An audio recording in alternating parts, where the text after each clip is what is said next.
रघुवंश बाबू कैसे हैं? आपके जहन में सवाल उठ रहा है ना? हमारे जहन में भी सवाल है, लेकिन जवाब लेकर आया हूँ। नमस्कार, सिटी पोस्ट में आपका स्वागत है। मैं हूँ श्रीकांत प्रत्युष। आरजेडी के कद्दावर नेता, देश के जाने माने समाजवादी नेता रघुवंश प्रसाद सिंह कोरोना से संक्रमित हैं, ये तो आपको हम बता ही चुके हैं। 4 तारीख को पटना आवास पर उन्होंने एक प्रेस कॉन्फ्रेंस किया था, 4 जून को, और प्रेस कॉन्फ्रेंस में मीडिया के लोग जमा थे, उनके पार्टी के लोग और कार्यकर्ता जमा थे। और किस तरह से प्रेस कॉन्फ्रेंस में रघुवंश बाबू के साथ सट कर मीडिया वाले खड़े थे और पार्टी के नेता उनके पास खड़े थे और बैठे थे, उसकी तस्वीर पहले देख लीजिए, तब पता चलेगा। यहाँ भी इन्होंने कोई ख्याल नहीं किया। शुरू में वहाँ से जनवरी में आए थे ट्रंप, यहाँ अहमदाबाद में करोड़ लोग उनका स्वागत करेंगे, वो अपने बयान किए। उसमें लगे हुए थे सब, आबादी को झकाया गया कि भाई झोपड़ी न कहीं देख ले ट्रंप। यहाँ उनका स्वागत में मशगूल थे प्रधानमंत्री। आज फैल रहा है कोरोना आया, उसका कोई परवाह इन दोनों महापुरुषों ने नहीं की। तो अमेरिका तो झेल रहा है, हिंदुस्तान को भी झेलना पड़ेगा, और हिंदुस्तान भी झेलने को तैयार है। क्या उपाय? इसलिए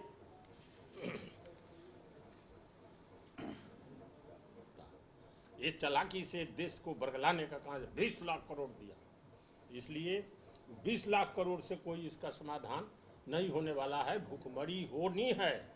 तो इसी के लिए एक खास बात पर लोगों को ध्यान देना पड़ेगा कि कहा कि जीडीपी का 10% हम दिया है पैकेज। जीडीपी का 1.5% पैकेज होगा, करीब असल हिसाब जोड़ा गया है तो 1,84,000 करोड़ ही पैकेज है। बाकी सब इसमें फाइनेंशियल मैनेजमेंट, ऋण और बजटीय उपबंध सबके जोड़ जाड़ करके लोगों को बरगलाया गया। तो आपने तस्वीर देख ली कि रघुवंश बाबू अपने घर पर प्रेस कॉन्फ्रेंस कर रहे हैं, किस तरह से उनके दाएं बाएं आगे पीछे आरजेडी के नेता उनको दबोचे हुए हैं, सामने से मीडिया वाले हैं, सबको 1-to-1 दे रहे हैं, मुंह पर मास्क भी नहीं है, गमछा भी नहीं है, बार बार खांस रहे हैं।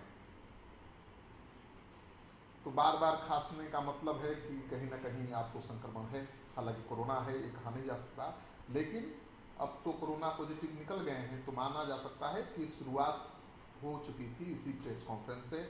और स्वास्थ्य महकमे के जो अधिकारी जांच कर रहे हैं इस मामले का, उनका भी यही मानना है, और इसी प्रेस कॉन्फ्रेंस से उनके संक्रमण को जोड़ होकर देखा जा रहा है। खबर यह है कि रघुवंश बाबू से मिलने वाले 400 लोगों की जांच हो चुकी है। 250 लोग तो गांव के हैं और बाकी 150-200 लोग ऐसे हैं जो मुजफ्फरपुर के और पटना के लोग हैं, उनके संपर्क में आए थे। तो सबकी जांच हो रही है। अब बारी है पटना के उन नेताओं की जो उनके साथ उस प्रेस कॉन्फ्रेंस में बैठे थे, पटना के उन पत्रकारों की जो उस प्रेस कॉन्फ्रेंस में शामिल थे। रघुवंश बाबू 4 जून को पटना में प्रेस कॉन्फ्रेंस में थे, पटना में, और वहीं से संक्रमण शुरू हुआ, ऐसा अंदाज़ा लगाया जा रहा है। अब मैं आपको बता दूं कि रघुवंश बाबू के स्वास्थ्य को लेकर केवल आरजेडी चिंतित नहीं है, लालू यादव की चिंता तो स्वाभाविक है, उनके पार्टी के कद्दावर नेता हैं, फ्रंट के योद्धा हैं, और उनके बीमार पड़ने से तो चुनाव में नुकसान होगा। तो लालू यादव की चिंता तो सबको पता है, लेकिन रघुवंश बाबू ऐसे नेता हैं जो सभी दलों में आदरणीय हैं, सब लोग उनको प्यार करते हैं। मुख्यमंत्री नीतीश कुमार भी चिंतित हैं और लगातार अस्पताल के डॉक्टर से बात करते रहे। मुख्यमंत्री नीतीश कुमार लगातार एम्स के डायरेक्टर से रघुवंश बाबू का स्वास्थ्य का हाल चाल लेते रहते हैं रोज, और केंद्रीय स्वास्थ्य मंत्रालय से भी लगातार फोन आ रहा है रघुवंश बाबू की सेहत की जानकारी लेने के लिए। मंगल पांडे लगातार फोन करके डॉक्टरों को निर्देश दे रहे हैं और उनसे उनके स्वास्थ्य में सुधार की जानकारी ले रहे हैं। तो रघुवंश बाबू हैं आरजेडी के नेता, लेकिन सभी दलों के नेता मंत्री उनके स्वास्थ्य को लेकर चिंतित हैं और सभी उनसे पूछताछ कर रहे हैं। आपको पता ही है कि जेडीयू के प्रवक्ता रहे बिहार सरकार के सूचना जनसंपर्क मंत्री नीरज कुमार ने कहा था कि रघुवंश बाबू देश के इकलौते समाजवादी नेता हैं जो बचे हुए हैं, जिन पर कोई आरोप नहीं, जो प्योर समाजवादी है, और उनका रहना हमारे बीच बहुत जरूरी है। उनको बचाना सबका दायित्व है।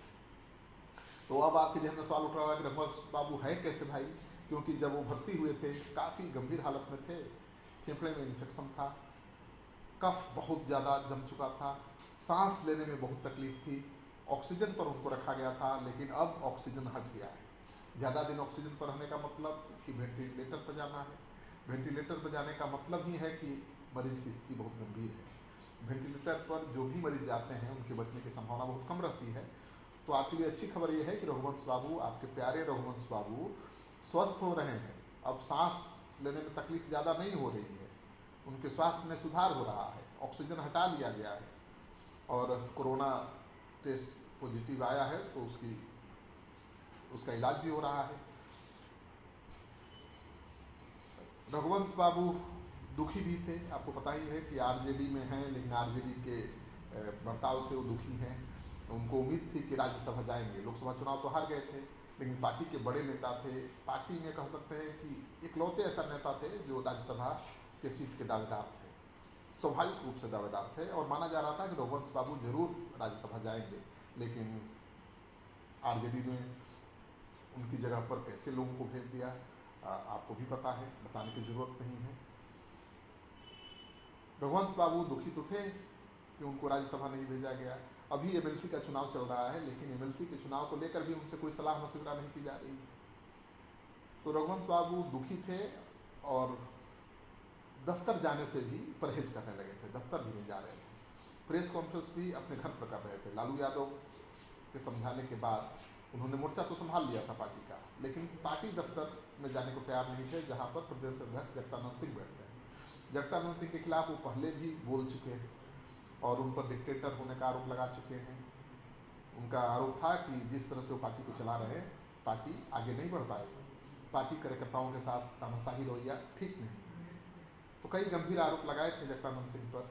उसके बाद लालू यादव ने बीच बचाव किया था, दोनों को मिलाया था, लेकिन फिर अलग रास्ते हो गए थे। रघुवंश बाबू अपने घर से ही पार्टी का चुनावी अभियान चला रहे थे, लगातार प्रेस कॉन्फ्रेंस कर रहे थे, पार्टी के कार्यकर्ताओं से क्षेत्र में जाकर बैठकें कर रहे थे, तो अपना काम वो कर रहे थे। रघुवंश बाबू इकलौते ऐसे नेता हैं जिनको सब दल चाहता है कि उनके दल में कास्ट हो, सब दल चाहता है कि उनके दल में आ जाए, लेकिन समाजवादी हैं, पुराने समाजवादी हैं और लाभ घाटे का कैलकुलेशन उनको आता नहीं। जहाँ हैं और जिस धारा की राजनीति करते हैं वो धारा आखिरी पड़ाव में बदल नहीं सकते, तो आरजेडी के साथ बने हुए हैं। रघुवंश बाबू की सेहत से जुड़ी हर खबर हम आपके लिए लेकर आते रहेंगे। अगर आपने अब तक हमारा चैनल सब्सक्राइब नहीं किया कर लीजिए। आपका सहयोग समर्थन सिटी पोस्ट के लिए बहुत मायने रखता है।